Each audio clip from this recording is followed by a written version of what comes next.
The Saint-Domingue expedition was a French military expedition sent by Napoleon Bonaparte, then first consul, under his brother-in-law Charles-Victor Emmanuel Leclerc in an attempt to regain French control of the Caribbean colony of Saint-Domingue on the island of Hispaniola, and curtail the measures of independence taken by the former slave Toussaint Louverture. It landed in December 1801 and, after initial success, ended in a French defeat of the Battle of Vertières and the departure of French troops in December 1803. Context: the French Revolution led to serious social upheavals on Saint-Domingue, of which the most important was the slave revolt that led to the abolition of slavery in 1793 by the civil commissioners Sonnenax and Polverel, in a decision endorsed and spread to all the French colonies by the National Convention 6 months later. Toussaint Louverture, a black former slave who had been made governor by France, re-established peace, fought off Spanish and British attempts to capture the island, and re-established prosperity by daring measures. However, he went too far in hunting down Governor Don Joaquín García y Moreno, who had remained in what had been the Spanish part of the island following the 1795 Peace of Basel, and in promulgating a self-rule constitution on 12 July 1801. On 9 February 1801, after their defeat at Marengo, the Austrians split off from the Second Coalition and signed the Treaty of Lunéville with France. Naples then signed a peace treaty with the French at Florence, and Russia under Paul I distanced itself from the coalition. With his successor Alexander I finally concluded a secret peace with Bonaparte on 10 October 1801. Britain was thus isolated, and, after the first ministry of William Pitt the Younger fell on 13 March 1801, the new government began to consider making peace.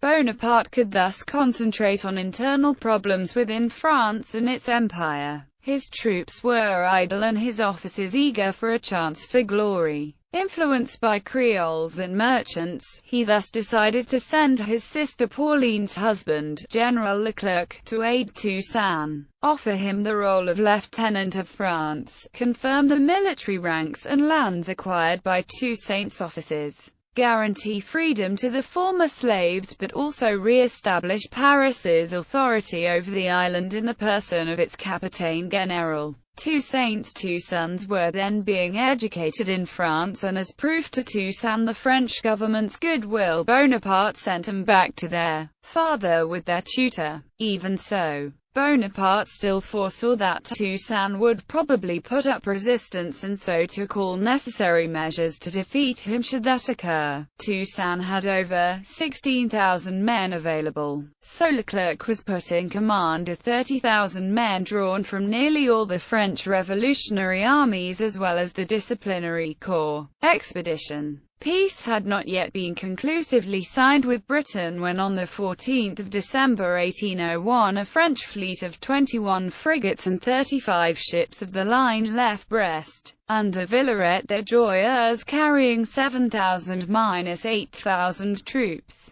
This fleet was followed by the squadron under Contre-Amiral Ganteaume, which left Toulon on 14 February with 4,200 troops, then by that under Contre-Amiral Lenoir, which left Cadiz on 17 February with 2,400 troops. In the following months even more ships left France with fresh troops, including over 4,000 men were also sent from the Artillerie de Marine, a Dutch division, and the Polish Danube Legion. Also included were a Spanish fleet of 7 ships under Admiral Federico Gravina, as well as large financial and material aid coming from Spanish Cuba. In total 31,131 troops were landed on Saint-Domingue, including some black figures such as André Rigaud, who had joined a brigade of volunteers in 1779 which had fought in the American Revolutionary War, and Alexandre Pétion, The ships were due to join up in the Bay of Samana, which Villaret-de-Joyeuse reached on the 29th of January, closely followed by La Touche-Treville. Without waiting for Ganteaume and Linois, these two admirals divided up their combined fleets to arrive at different ports in order to surprise Toussaint. General Curvisseau was to land at Santo Domingo in the Spanish part of the island. General Jean Boudet was sent to take Port-au-Prince in ships under La Touche-Treville and Leclerc. Villaret-de-Joyeuse and Gravina sailed towards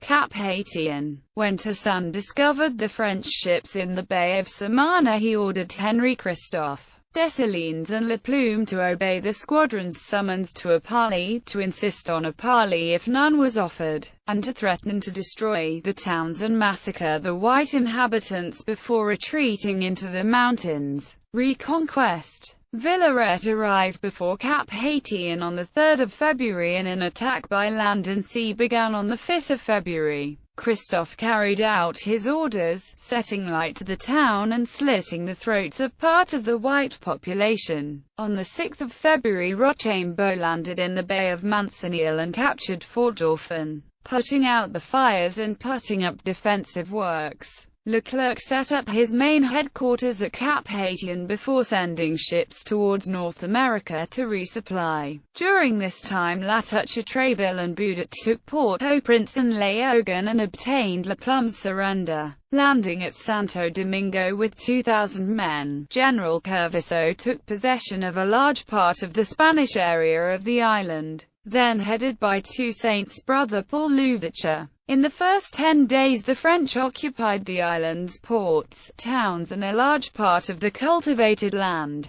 Taking refuge in the Arbonite Massif, Toussaint was only left with a few brigades under Generals Maurepas, Christophe and Dessalines. However, he also had a large number of white hostages. To dislodge him, the French would have to overcome narrow gorges, impenetrable with thick tropical vegetation and ideal for ambushes. The squadrons under Ganteaume and Linois had arrived, however, with reinforcements, and Leclerc still held his joker in the form of his own hostages, Toussaint's sons, both of whom carried a letter from Napoleon promising their father the role of Leclerc's deputy in command of the island if he surrendered. On the 17th of February, Leclerc launched a simultaneous assault with the divisions he had formed. Rochambeau on the left set out from Fort Dauphin towards Saint-Michel, whilst Hardy marched on Marmalade and Desfourneaux on Plaisance. At the same time, General Humbert was to land at Port-au-Paix to climb up the Trois-Rivières Gorge, and Boudet move up from south to north.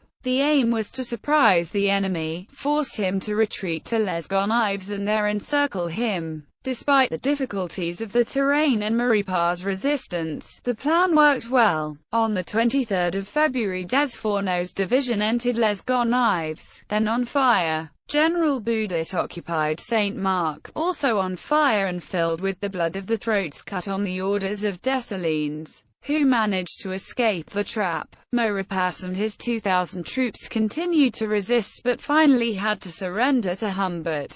The French forces besieging Fort de la Crête-à-Pierrot were attacked in the rear by Dessalines, then by Toussaint as they attempted to bring relief to the besieged. But the fort was finally forced to surrender, and inside it were found large amounts of arms and munitions as well as many assassinated white residents. At Les Barrettes, the French forces found a horrible spectacle. No longer able to follow the rebel forces' march, 800 men, women, children and old people had been killed, and the rebels there had also killed any prisoners they took. Running out of resources, the area controlled by the rebel forces became more and more restricted and the rebels more and more disheartened. Christophe offered to lay down his arms in exchange for being given the same lenient treatment as had been given La Plume and Maurepas, and his surrender led to that of Dessalines and finally of Toussaint. Under house arrest, Toussaint was restored to his rank and properties by Leclerc. At the end of April and start of May, order was re-established little by little on the island. Trade resumed at the ports and the rebels held onto their lands and ranks. Defeat. In retirement under house arrest at Ennery, Toussaint considered his revenge and saw the French forces ravaged by his best ally, yellow fever, with around 15,000 dead in only 2 months.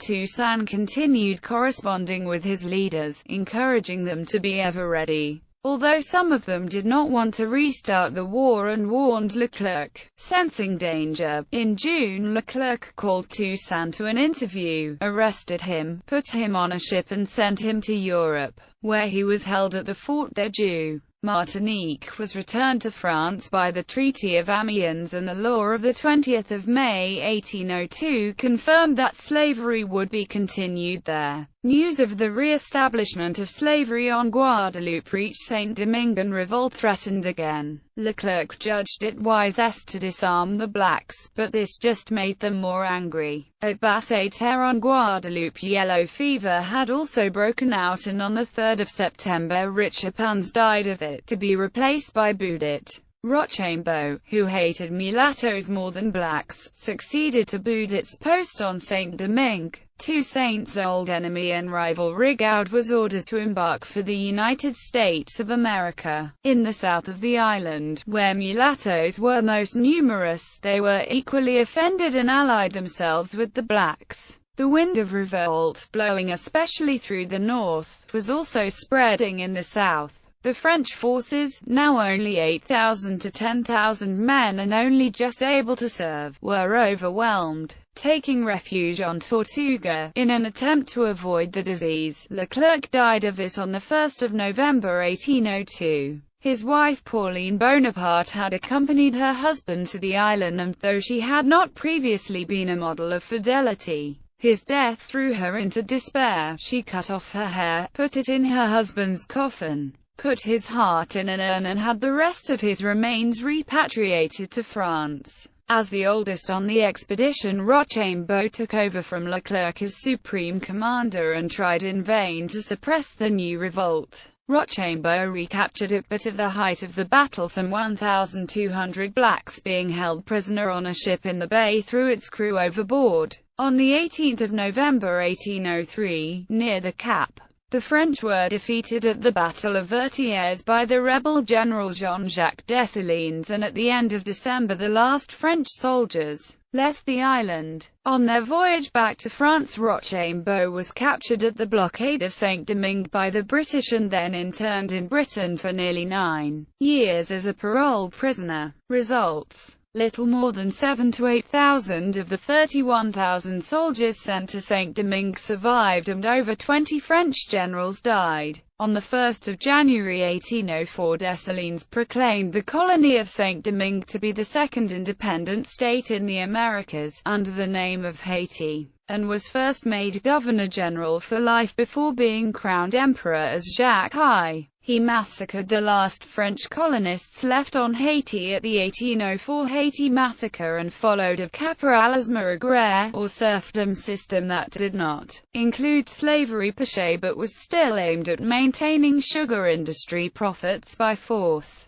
Dessalines was assassinated on 17 October 1806, and the country split into a kingdom in the north under Christophe as Henry I and a republic in the south under Alexandre Pétion. In 1826, Charles X of France claimed a 150 million gold francs indemnity from the young republic in return for France recognizing its independence. This debt to France was reduced to 90 million in 1838 and was finally paid off by the mid-20th century. Bibliography: Histoire de l'expédition des Français à Saint-Domingue sur le consulate de Napoléon Bonaparte, Isaac Toussaint Louverture, 1825. Mémoires du général Toussaint Louverture, écrits par lui-même. Pierre Écoute, C. Écoute D. Écoute est une étude.